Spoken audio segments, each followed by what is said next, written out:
we should be live.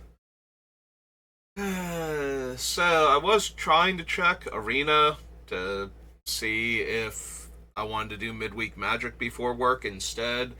And apparently, Arena is having a major problem for some players, and of course, that means I'm affected, where it just gets locked into an endless searching for open matches bug and cannot actually start the client. And I was trying to do so Wizards themselves, their customer support has apparently not been able to fix this yet. It's been going on for like a day or two now. And, I tried to follow the one suggestion that people were saying was working from a user, who was on the, like, Magic forums under the complaints section, but I don't know if it's not working because I need the random cluster of numbers that they assigned after my username, that I don't actually have written down anywhere that I can get to right now, because I would normally have to log in and look at it.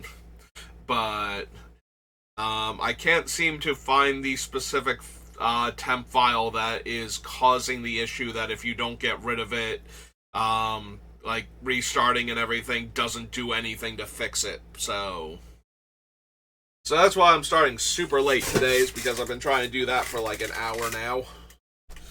I was already going to be starting a bit late to begin with, so let's jump into this. So we finished with, we're working on Omo, by the way, in case you couldn't tell by the fact that I are pulled up here. Might be doing two different builds of her, I haven't figured that out yet. But anyway, we finished with Mirrodin Besieged last time, so we're on Modern Horizons 1. And we will go through 2 and the subsequent third set and its commander decks. But we are looking for cards that care about creature types and cards that care about land types. And some utility cards and some cards that would pay us off for having huge amounts of colorless mana, because that is one of the things we can do with Omo pretty easily, so do not need Abominable Treefolk. Sorry, Abominable Treefolk. Morpheus Axe, Archmage's Charm, Arkham's Astrolabe. Yeah, unfortunately, Snow is a super type, so we don't get any of the benefits for having lots of snow lands in play unless I actually want to turn my lands into snow lands, which I don't think that I do, honestly. We've got enough other things going on. Like Shapeshifters, Blizzard Strix. Exile target permanent other than Blizzard Strix. Return that card to the battlefield under its owner's control at the beginning of the next end step. Nope. Need Chiller Pillar, who I still think should have been named Catter Chiller. I think that would have been a better pun, rather than the rhymey thing that it's doing. Collector Oof, Conifer Worm, Crashing Footfalls. Creature you control becomes blocked, you may return it to owner's hand. No. Yeah, don't need the Deep Forest Hermit at all. We don't need any lords that are only buffing my creatures. We kind of need ones that are doing other stuff too. So, Everdream, Evacuate, or Excavating Anurid. Evacuating.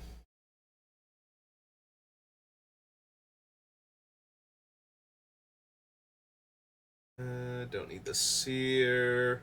Farmstead Gleaner, no. Flusterstorm, Force of Negation. I don't think we need Force of Negation. We have a bunch of the other free counter spells, and Force is a little more restricted than those are. I may want Force of Vigor just as my artifact and enchantment removal spell, like one of them. Oh, right. Yeah, Modern Horizons doesn't even help. Alright, let's just, there we go. That'll work. So, Force of Vigor is 2 green for an instant.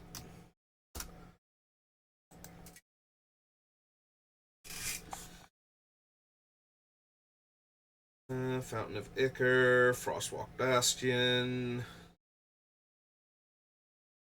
Frostwalla, Future Sight reprint, Genesis reprint, Glacial Revelation no, Hall, don't need Hex Drinker, don't need the Cancrix, Icefang Quaddle,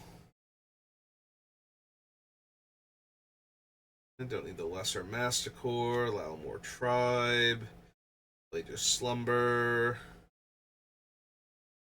This Syndicate Naga deals combat damage to a player, create a token that's a copy of it. Nope. Deals combat damage to a player, create a 1/1 blue illusion. No. Can't run Morophon. Nantuku Cultivator, Marasa Behemoth, Mongoose. Draw a card, put a 1/1 counter on it. No. No. Look at the top 3 cards of your library. Put them back in any order. You may shuffle, draw a card. Like Vista, I don't think so. We're gonna be running like even less basic lands than normal, most likely, so. No to Rhyme Tender, Rebuild, Regrowth, Savage Swipe. Don't need Scale Up. Excuse me. Scuttling Sliver. Creatures you control have 2 untap this creature. I don't remember having any particularly strong tap activated abilities.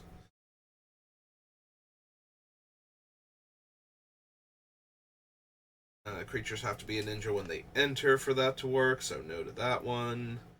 Spell Snuff, Spore Frog, Spring Bloom, no.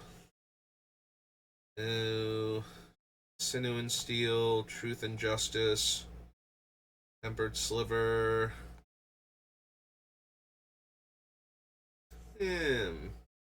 Not really. NATO, Umbra, Ambusher, Tribute Mage, I don't think. Twisted Reflection, Bound Flourishing. There's a Lord High Artificer. Probably not. I think we need the Grove. Grove is a tiny bit tempting because I'll definitely be running Crucible and possibly some of the Crucible creatures in green. Just because we need to be able to get back a piece of the Urzatron or Cloud Post if it gets destroyed.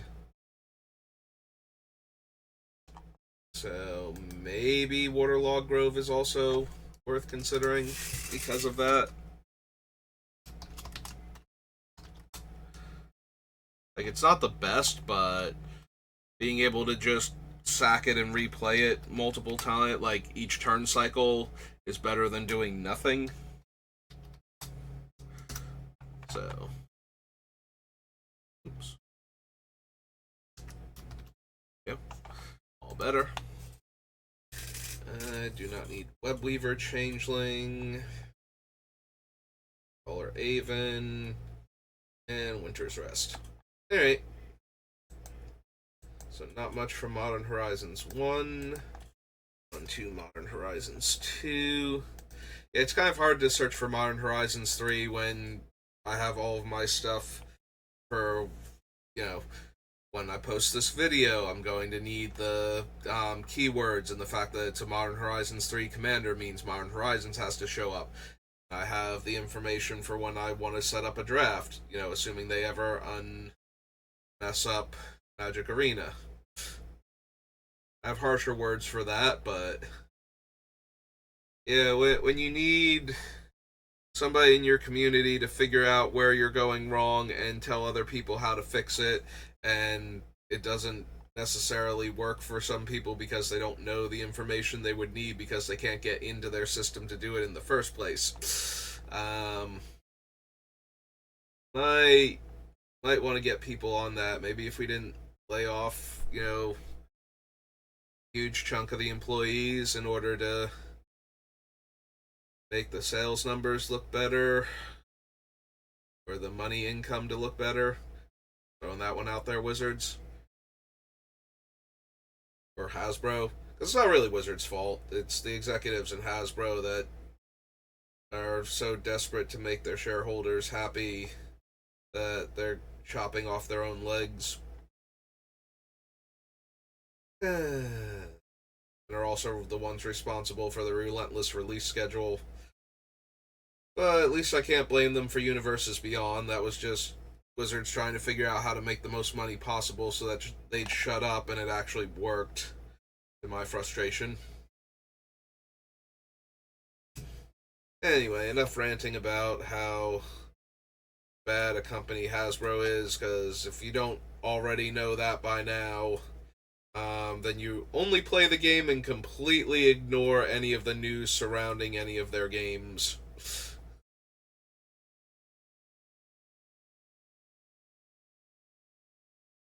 Yeah, somebody who loves to play Magic and has played it for nearly 30 years. Actually, I have played it for 30 years now because we're well past the initial 30th anniversary. So, somebody who has played it for 30 years and who has also run several D&D campaigns, I am acutely aware of just how badly Hasbro is trying to run the Wizards section of their company into the ground, and igniting as much nerd rage as possible at their poor life decisions in an attempt to squeeze more money out of us. I'm sorry, I said I would stop and I kept going because this is one of those things where if you get me talking about, much like Magic itself, if you get me talking about it, or I get me talking about it, you run the risk of me not shutting up about it for a while.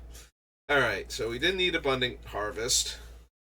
Don't need Academy Manufacturer, Aramoeba, the Storm Ooze. We don't need the Storm Ooze. Don't need the Crew Shock, Batterbone, Blessed Respite, no. Bottle Gnomes, Burdened Aerialist, no. Chatterfang we can't run.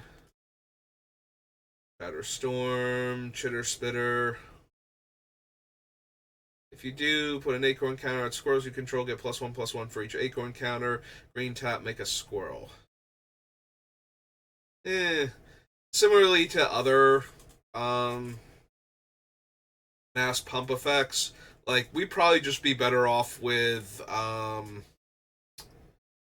god, the thing from Exodus. I cannot think of the Coat of Arms.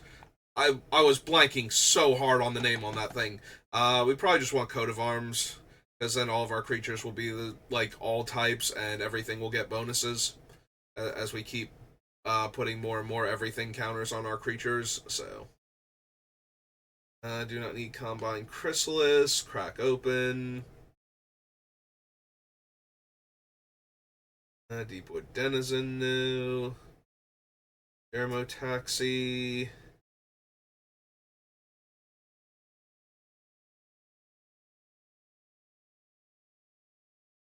Lion, no.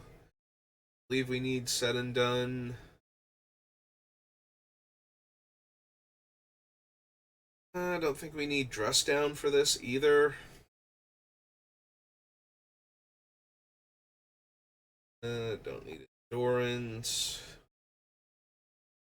I mean, cards like Dress Down and Endurance you might need depending on your metagame and what you usually play against, but I think we're okay.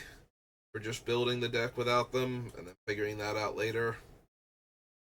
To swap some things around. Deference of what other people are doing. I usually prefer to focus on making my deck do its thing as well as possible, and then figuring out if we need to adjust later on. But the initial deck is always, let's try and get the deck as focused and on topic as possible, with some generic removal spells and counters and, the things that you absolutely need to function regardless of what your opponent is doing, unless they're just sitting there with no land, discarding cards, and not having a dredge strategy going on.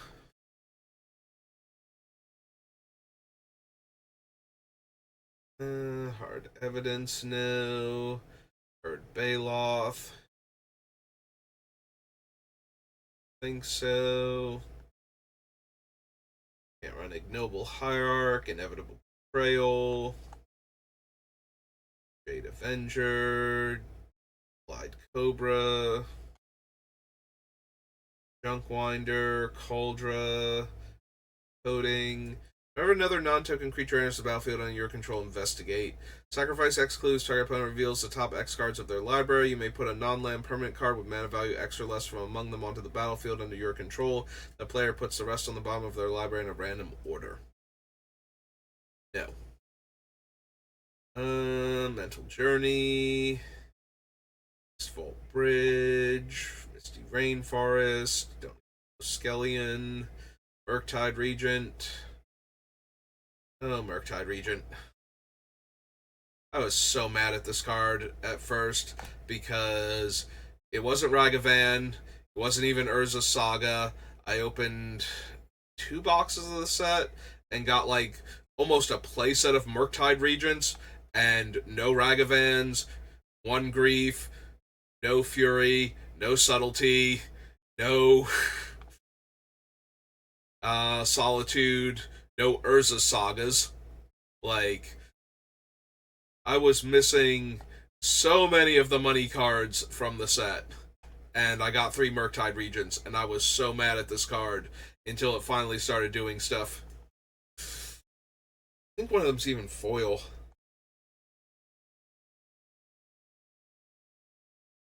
Yeah, I still haven't bought any boxes of Modern Horizons 3. I'm waiting to see if the market will support the current prices that they're at or if they'll drop a little bit. Because they are very expensive. Like, thanks to the Play Booster setup, the boxes are more expensive for the English ones of Modern Horizons 3 than they were for me to buy Korean of Modern Horizons 1 and 2 per box when they were new. So, of course, you can't get Korean packs anymore, but like, Japanese was about the same price, and Korean was the rarer language, so. Also, this is definitely a set where I would like to get it foreign if I could. I would like to get it in Japanese, but it's just so obscenely expensive. Even the commander decks were insane. Like, it was after tax and delivery, like $300 for all 4 of them. And just the stupid Eldrazi precon, like trying to buy them individually, the Eldrazi precon, if you weren't getting them from like Walmart or something, where they didn't jack the prices up, were like $120 or something. Like, the one place that I ostensibly play at, if they would get product in for drafting properly, if their distributor would, carry Magic or whatever they're not doing, right? Like, they didn't even have. I went to the pre-release and they were gone before I was done pre-releasing, like the Eldrazi decks. The rest of them were all still up there. So yeah, the Eldrazi deck is insane, and people are pricing accordingly. So unless you can track them down, and then you have to actually track them down, and that's a whole mission half the time. Most of the stores around me usually sell out of them when they get them in. Like, if I showed up the day they were putting this shipment out, I might have a chance in hell of getting them at retail, but anyway, now I'm ranting about a completely different thing about Magic that's annoying. I'm sorry, the arena not working properly has already put me in a bit of a foul mood, but I wanted to work on the deck, because the deck is fun, and we're going to do fun things with it, but it is making me think about Magic and all of the problems I have with Magic right now, and it's a list that just kind of keeps on growing, unfortunately.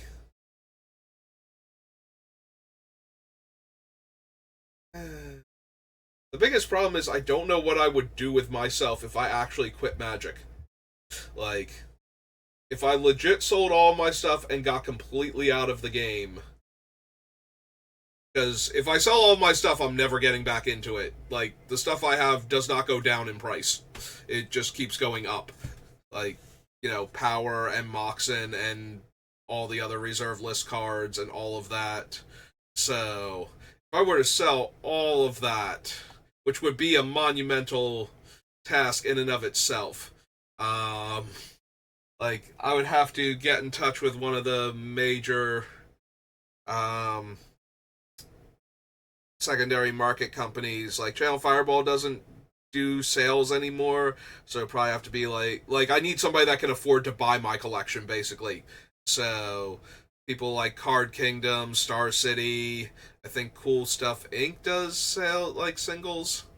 I would need like one of the larger companies that could afford to actually buy all of my stuff. Like, I'm not going to go through the trouble of trying to sell it on eBay or anything. But that would be such a monumental undertaking. And then what am I going to do with all my free time? Like something like 60 to 80% of my free time in any given week is watching videos on Magic, playing Magic. My channel is mostly Magic. Like, do I just stop building hypothetical commander decks? Do I stop playing on Arena at that point? I mean, Arena might stop me from playing on at this rate. Who knows? Maybe they'll never fix the stupid bug and I will never get to play Magic again on Arena. Yep, there I go, ranting again. But yeah, I don't know. Like, as frustrated as I am with everything that they're doing, and I am incredibly frustrated with it, I am part of the problem because I... Hang on. We need Svelun real quick. Has indestructible as long as you control at least 2 other merfolk. When it attacks, draw a card. Other merfolk you control have ward 1. Not really. Okay. I knew she cared about merfolk. She was a merfolk goddess. So I wanted to double check. But yeah, as frustrated as I am with Wizards, unfortunately I am part of the problem because I just sit here and am angry about it while still purchasing the product, and that sends the mixed message of I hate what you're doing, but you're not doing enough to stop me from buying it, so it doesn't matter. Like, it literally does not matter. If I am buying the product, the only thing is that if they were not doing 90% of the stuff that they are doing, I would still be buying the product, and I would probably be buying more of any given product because I could afford to. Like, I'm sitting here complaining about the prices of Modern Horizons 3 and hoping that the prices drop because I can't afford to buy them at their current price, and then next week buy like an Assassin's Creed mini box or 2 so I can get the full set of that, and then buy Bloomburrow in the month and a week. Buy Bloomburrow and its 4 commander decks. Remember when there were only 4 commander decks a year? I remember. I appreciated it a lot more. I remember when there were only 2 decks per set. And there weren't 4 unique commander decks for every single set that gets released. That was nice. That made it possible to, if I wanted to, buy an extra copy or 2 of the commander decks that I thought would have good cards in them that I might want multiple copies of. I don't know. I used to do that. I can't afford to do that anymore. That's way too expensive. I can barely afford to buy one of each commander deck as it is so that I have 1 copy of every card in case I need it for anything.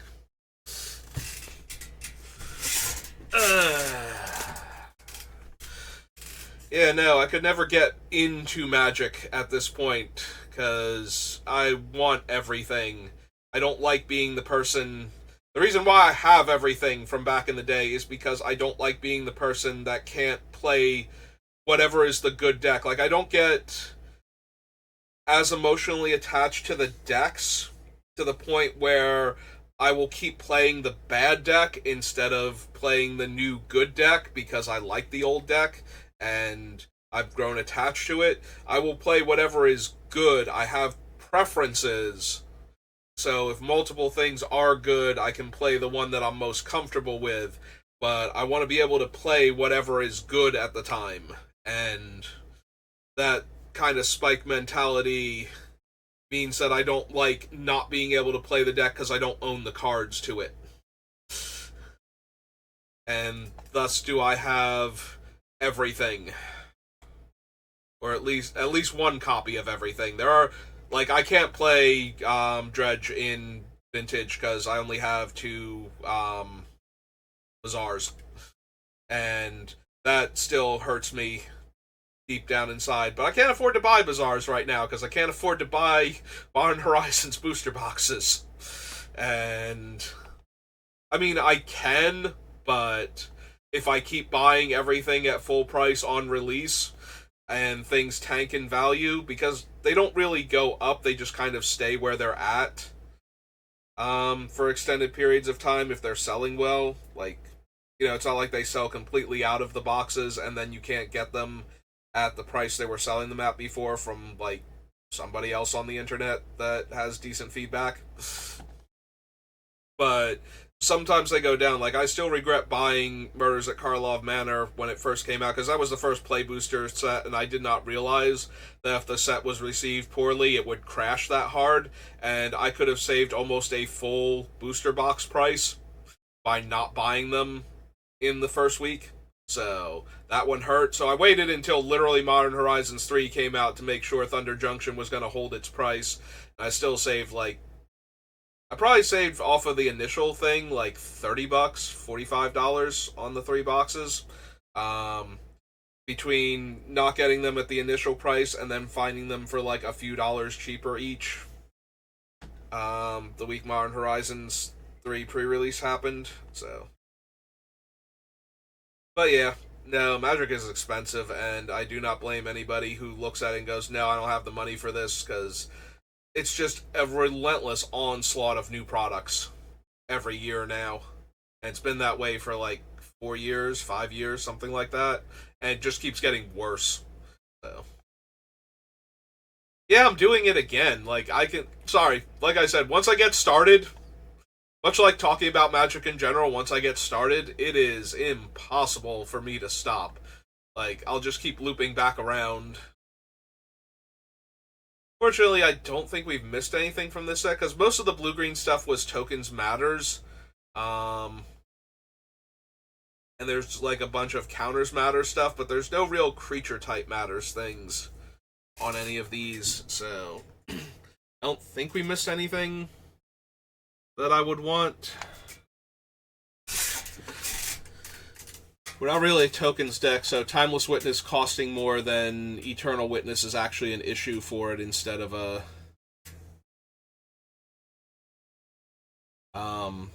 like, normally this is a benefit, because when I have a bunch of token makers being it, or things that care about tokens, your doubling seasons and whatnot, turning this thing into a token is actually super helpful. But not so much with decks that don't care about that. Alright, let's go to Modern Horizons 3 so we can get our commander. Nope. Not yet. Calm down. Just Modern Horizons 3. Add Modern Horizons 3.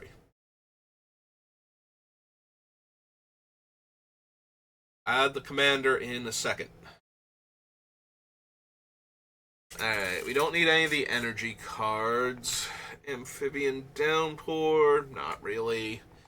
I plan on running artifacts, but anything that I would tap to improvise should be tapping for way more than the 1 mana that improvising helps with, so no.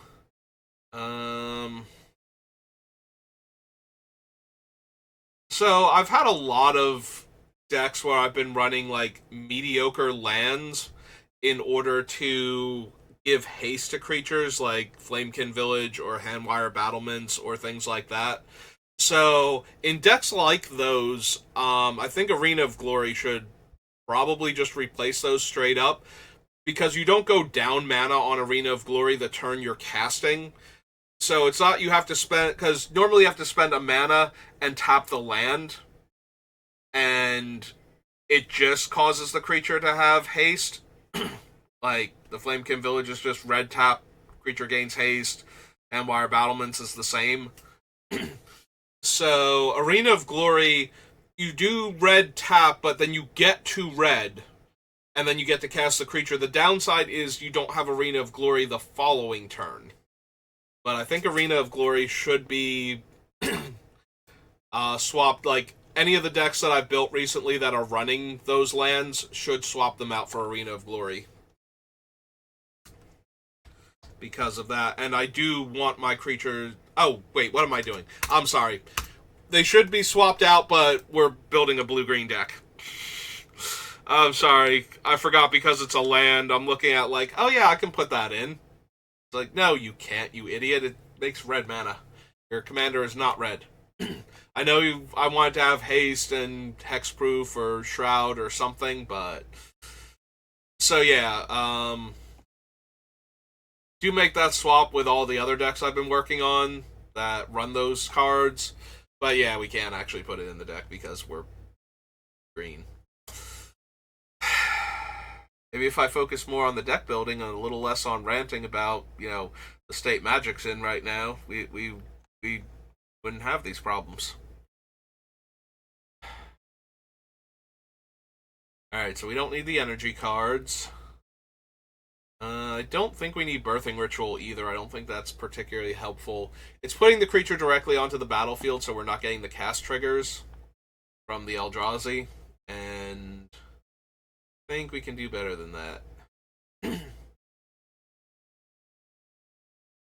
Do we want this big dumb idiot? I know he's really good in limited because, most of your removal is targeted.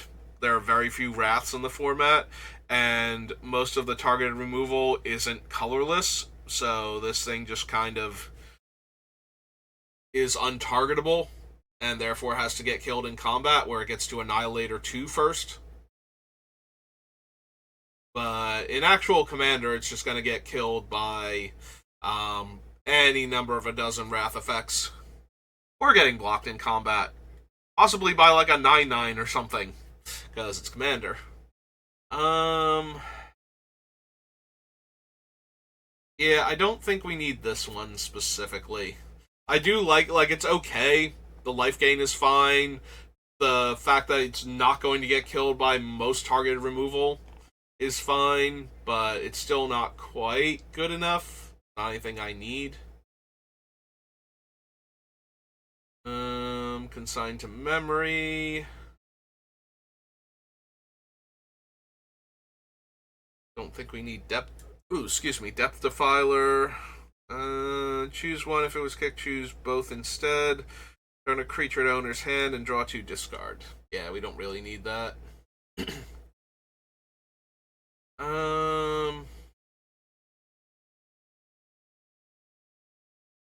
we want the Devourer of Destiny? So, the first ability is pretty negligible. If it's in your opening hand and you really need to hit a land, like your hand is good enough to keep, but you really need to hit like lands or cheap mana rocks or something in the first few turns to really get going, to make sure you're like accelerating rather than, slowly developing out your board and eventually hitting all of your things, then that's fine. But it's not going to be in your opening hand very often. So when you cast this spell, exile target permanent that's one or more colors. Like, I have to wonder if I wouldn't just be better off with Ugin at that point. Like the Spark Ugin.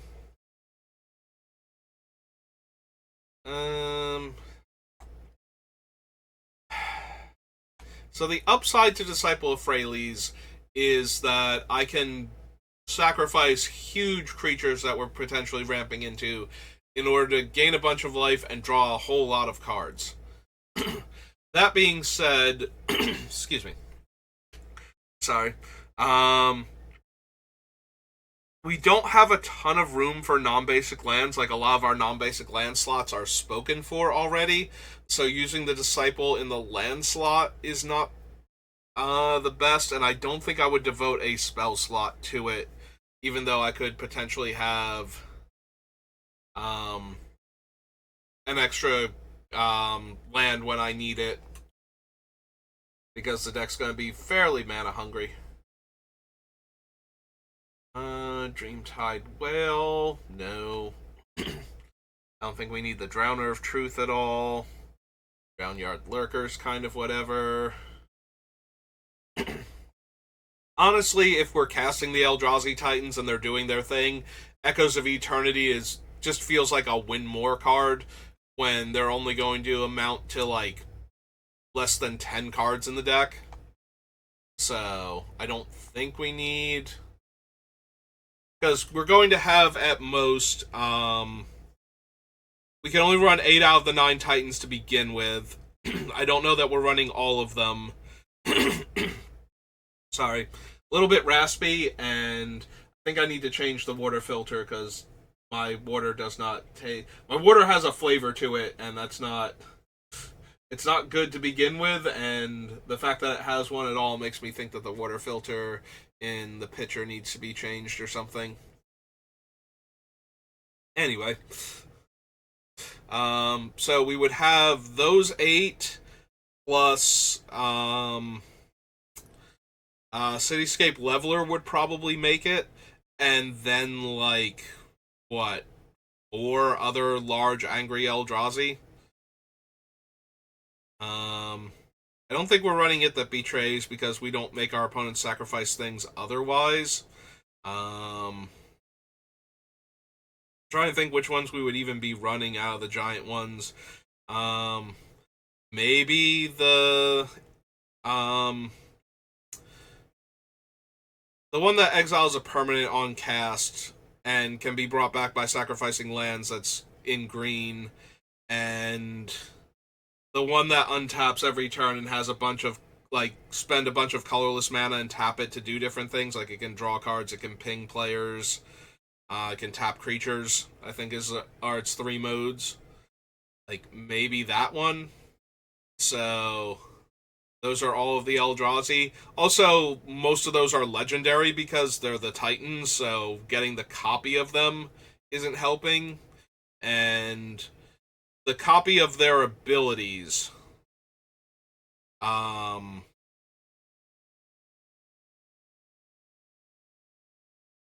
like, so Ulamog definitely great to copy him. Like, either any of the Ulamogs are fine to copy. Either we're exiling more cards from the one player, or another player's half their deck and making him huge, or we're destroying multiple permanents or exiling like 4 permanents. So all of that's fine. I forget exactly how Emrakul would work. Like Promised End. Would we control them during the extra turn that they get from the first one, and therefore they would get another extra turn after that one, or and then actually get to take their turn? Like, would we essentially time stretch by doing that, or would we control them during their next turn and they would time stretch themselves after that? I don't know how that works exactly. I'd have to double check. I forget. I know how making extra turns works. I forget how controlling players during their next turn works when you haven't done the first control effect yet. Like, because I thought that it worked that way when I was working on Eartha Joe, but it might not. Like, we could still take 2 different players' turns, though, with Eartha Joe, so that probably was still fine. But, yeah, I forget how turn controlling effects stack, if they do, or if they overlap, and we'd only control them during the one turn. And then Kozilek is, like, original Kozilek, drawing 4 cards is great. New Kozilek, potentially putting everybody's hand into play and letting me draw a fresh grip is fine. But the middle one, I don't think I could get the cards out of my hand fast enough in order to draw back up to 7 again with any reasonable consistency. And the Emrakul that steals all of our opponent's stuff, all of their creatures, is redundant, so... Yeah, I don't think we need Echoes of Eternity. Like, even for how powerful it would be with some of the Eldrazi we have. I suppose it would copy the Annihilator triggers, too, which would be pretty good. Still not... I don't think it's worth it for, like, that handful of cards. Look at the top card of your library at any time. You may cast creature spells from the top of your library. Green, tap 2 untapped creatures you control. Reveal a card from your hand or the top card of your library. If you reveal a creature card this way, put it onto the battlefield. Activate only during your turn. I have to be honest, like, things that let you bypass the absurd casting cost of your things are super tempting in this deck. Even though we're losing out on the cast triggers, we're gaining the tempo of having them out super early. This is especially true of the first 2 Ulamogs. I guess the other Ulamog too, although he won't have counters on him because we didn't exile anything, so we would need to exile stuff somehow in order for him to have any kind of +1/+1 counters when he enters. So he would have Annihilator. He does protect himself, though, with the ward sack 2 permanents. Sorry. It's Aladmari. It's got the title of the 3 races. Dao? From Wrath. The core, the Vec, and the Doll. Don't need... Or can't run Linebreaker more accurately. Oh, right, they're colorless, so it's showing them to me. That's super helpful, and that will be incredibly helpful later on when I'm trying to build like a white-black deck and I have to go through Modern Horizons and look at all of the red, blue, and green Eldrazi.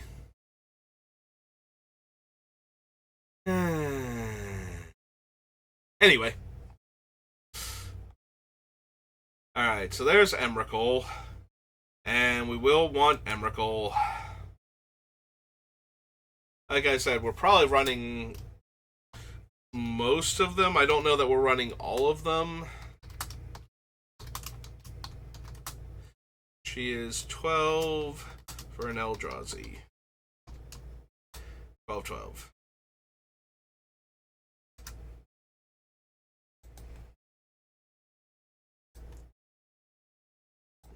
Figure that out. That was the file name that I was supposed to be looking for in order to fix Arena on my own.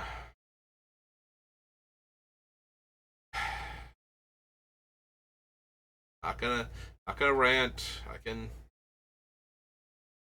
just move on. Okay. Estrid's Invocations of Reprint, Evolutionary Witness. Fanatic of Ronus. Very tempting. 2-drop that makes 4 green mana. The problem is I don't know how fast I can get a 4-power creature out for this deck. Most of them are going to be pretty expensive, and if I've already managed to cheat one of them into play, I don't think the fact that we have this tapping for 4 green mana is as relevant as you would think it would be, so... Note of Flare of Cultivation, don't think I need Flare of Denial. Can't run the landscapes because they're 3-colored. Frogmere... Glaring Fleshraker. Can't run Hiragast. Hopeender. Terrific Assault, no. False Gods. It that heralds the end. Maybe. Like, just shaving a mana off of their casting cost while giving me something to do. Sorry, that heralds the end. It gives me something to do early on. Drazi. drone. YouTube. That helps get me set up for the big plays later on. We do want the Broken Reality. I think that's one of... This might actually be Kozilek's best incarnation.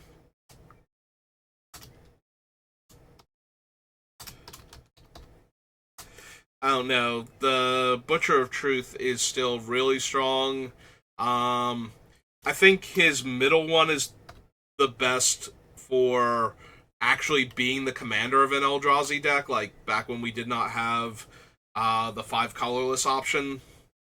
I think he might, like, though, because you don't have enough interaction with instant speed colorless spells, so having Kozilek be able to counter spells by discarding cards from your hand actually gave you a lot more ways to interact with the opponents. So, in that regard, Great Distortion might have been the best Kozilek, but I think as far as in the 99, I think this might be the best Kozilek.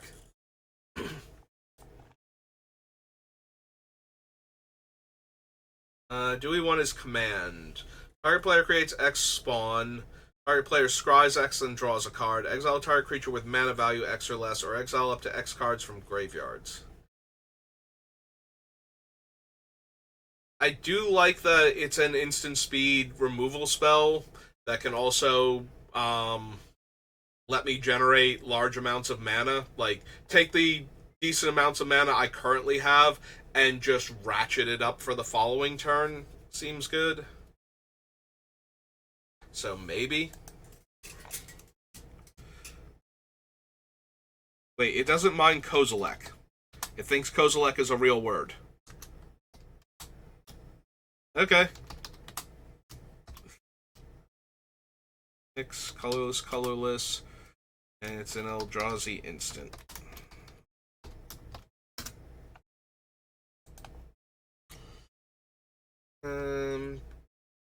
Don't need Lion Umbra, Malevolent Rumble. Monstrous Vortex also feels like a win more card. Do we want Nadu at all? So Nadu is absolutely insane. Nadu makes it so that your opponents don't want to target your things.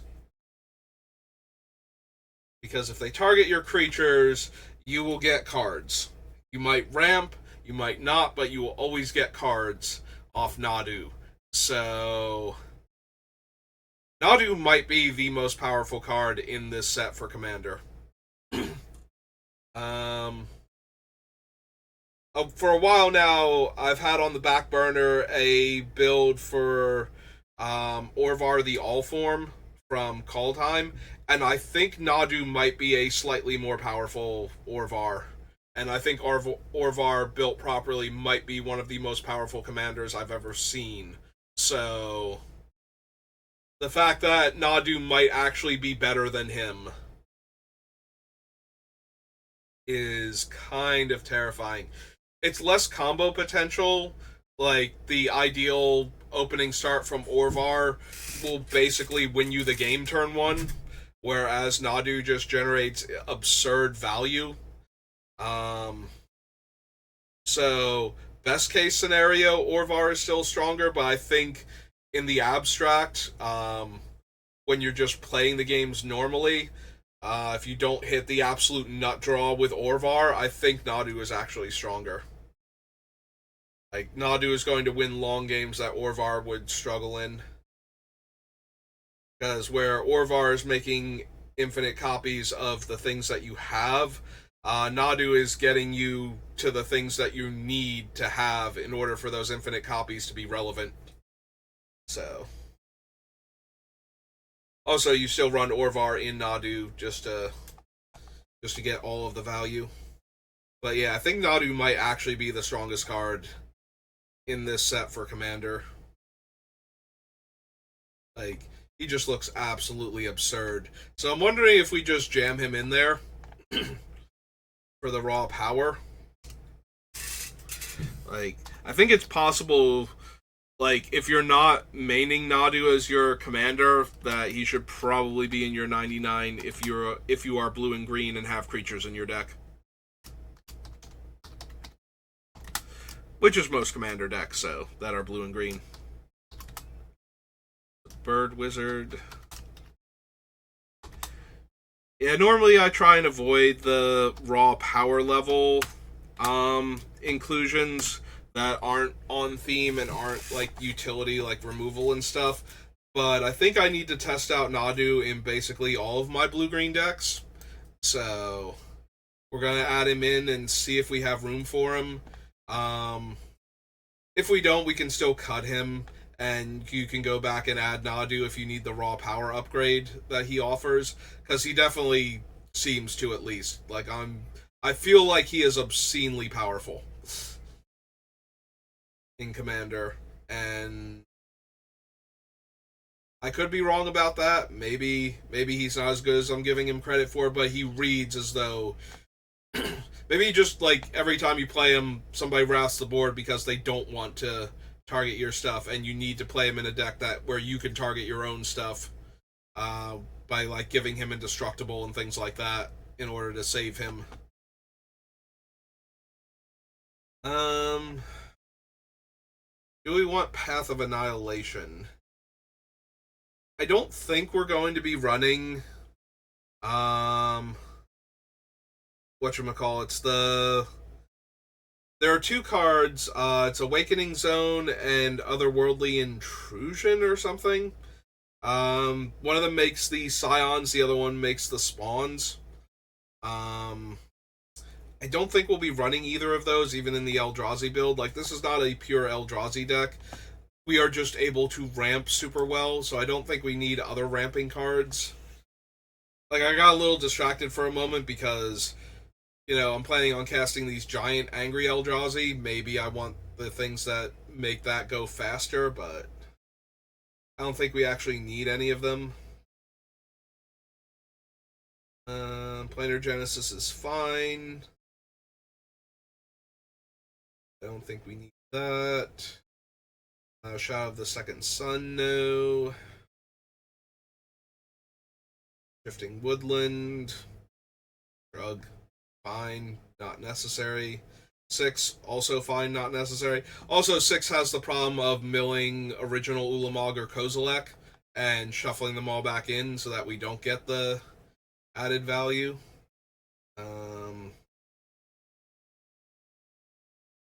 Springheart and Tuku is definitely fine in our deck. Since I run all of the fetches naturally anyway, this thing can get out of hand even if we don't care about tokens. Like, I definitely want to put this in all of my token decks. So like Riss and whatnot will be getting him, but I don't think we need to put it in here. Again, it's a card that would just be incredibly powerful if we jammed it in here, because I run all the fetches, but it's not necessary. Safekeeper, Tamio meets the Story Circle. Don't think we need Tam Tams herself. Don't need Oozewag for anything. Color, no. Hunger Tide, no. Thief of Resistance. Any of them. I don't think we need the Twisted Riddle Keeper for anything, but I might be down for Ugin's Binding, and I'm definitely down for Ugin's Labyrinth. Like, making all of my lands tap for extra mana, especially for the Eldrazi build. Like, maybe we don't need... Yeah, so basically we need the lands to matter so that we have the right land types for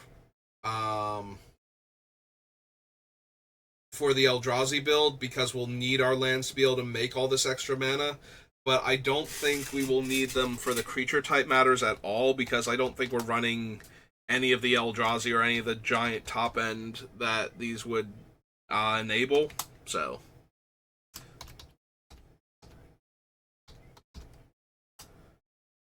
spelled Labyrinth wrong. There it is. Labyrinth. Means there's an I there too. So we do want the Labyrinth for the Eldrazi build. And yeah, we want Ulamog the Defiler. It's kind of hard not to run him.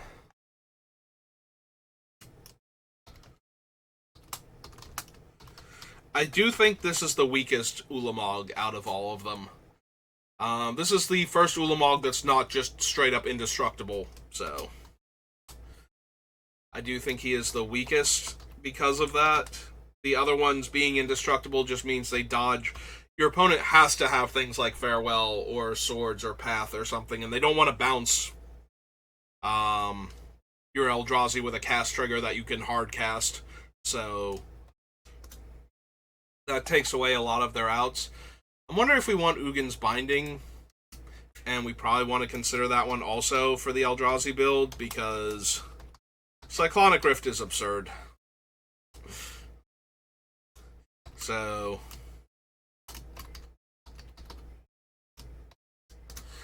we definitely want the other Cyclonic Rift.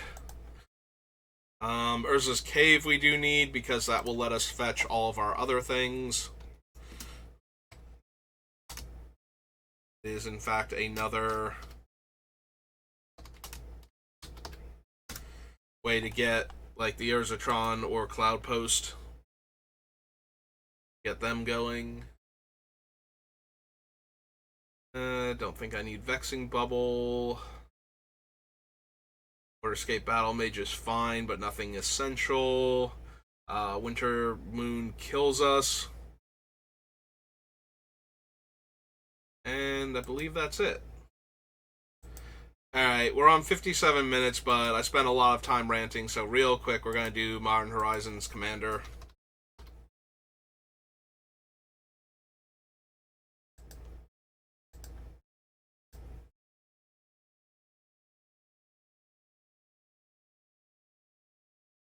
Oh, wait, will this work because they have the alternate artworks of the commanders in the...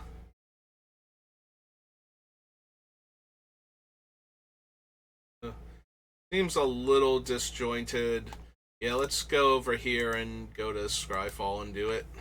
So our commander is blue and green, and the set is Modern Horizons 3 Commander.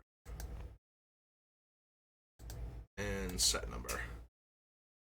Alright, so we do want Omo, obviously.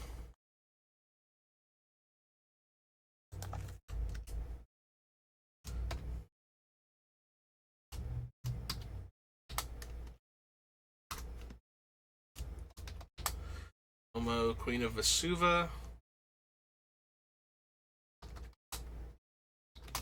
Just making sure that's her actual title, and she is 2 blue/green. She is a shapeshifter, noble 1/5.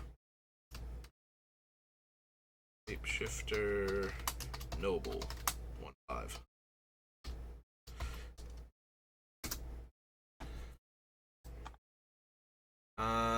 Don't need Moag, or I don't need Yoti, Moag Ancient.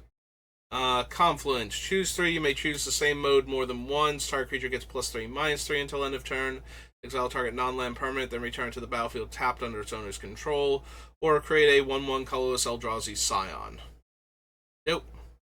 Target creature you control gains protection from each color until end of turn. Overload 4 and a colorless. No.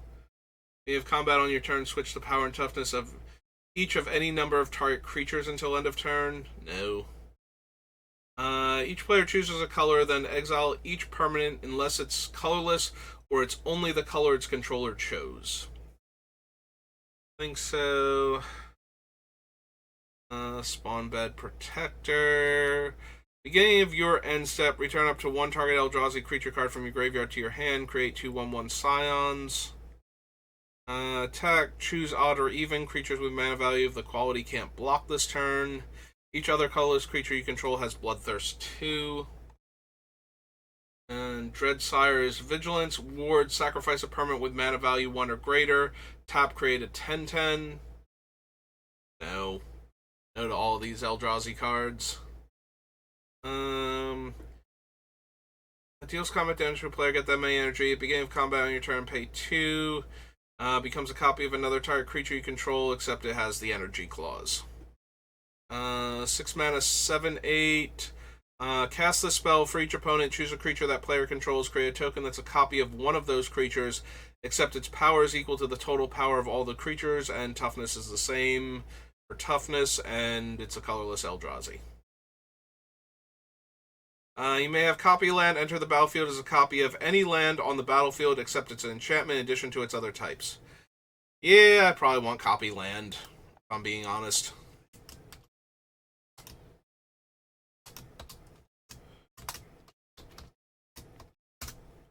Because I would like more cloud posts.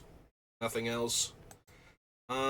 Choose a non-basic land type. Each land you control of that type becomes a copy of target creature you control until end of turn and gains haste until end of turn, and this thing has flashback.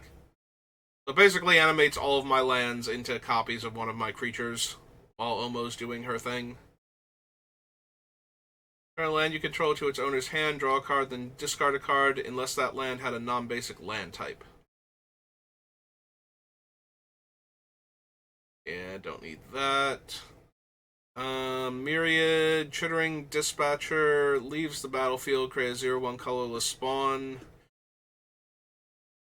Desert Warfare. Whenever you sacrifice a desert and whenever a desert card is put into your graveyard from your hand or library, put that card onto the battlefield under your control at the beginning of the next end step. At the beginning of combat on your turn, if you control 5 or more deserts, create that many 1/1 Sand Warrior tokens. Don't need Polygoyf. Frogantua gets +10/+10 for each player that lost the game. Deals combat damage to a player. You may mill that many cards. Put any number of land cards from among them onto the battlefield tapped. Tap to add 2 mana, any combination of colors. Until end of turn, target land you control becomes an XX citizen with haste, where X is twice the number of gates you control. Tap an untapped gate you control, untap Sage of the Maze. So he taps for 2 mana of any color. And each of my lands that I turn into a gate makes, instead of it tapping for 1 mana, I can tap it to untap him for 2 mana.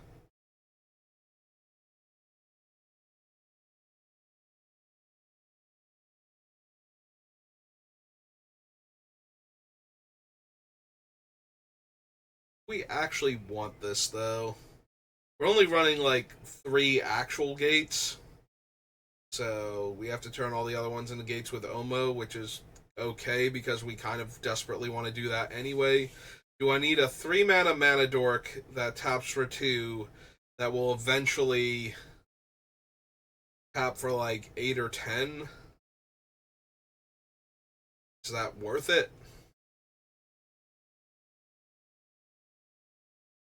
I feel like it's probably not, but I still want to consider him because while he's in play and can tap for mana, every land with an everything counter on is just getting better. So, Sage of the Maze is 2 and a green. It's an Elf Wizard. Elf Wizard 1/3.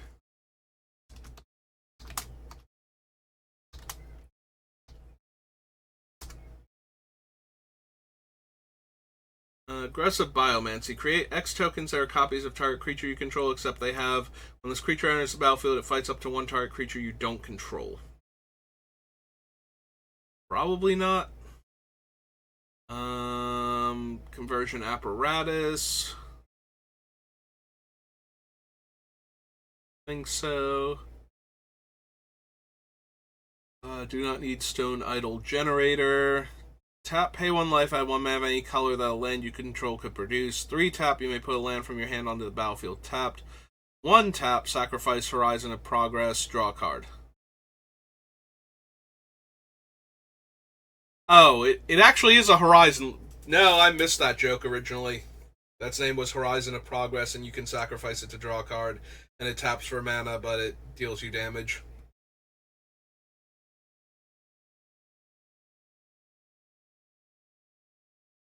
Lazotep Quarry.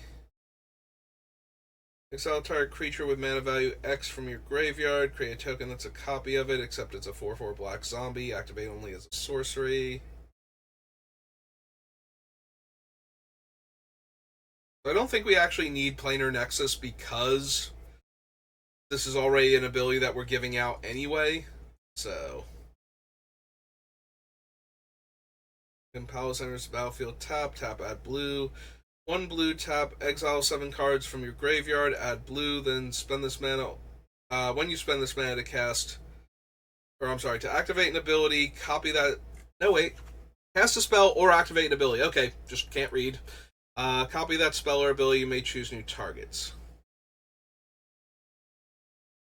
Talon Gates of Madara. Up to 1 target creature phases out. Tap, add colorless. 1 tap, add 1 mana of any color. 4, put Talon Gates from your hand onto the battlefield. A neat trick, but I don't think we need it. Target player mills a card for each locust you control. Yeah, that's not the locust I'm looking for. I might play the gain life one, but I doubt it.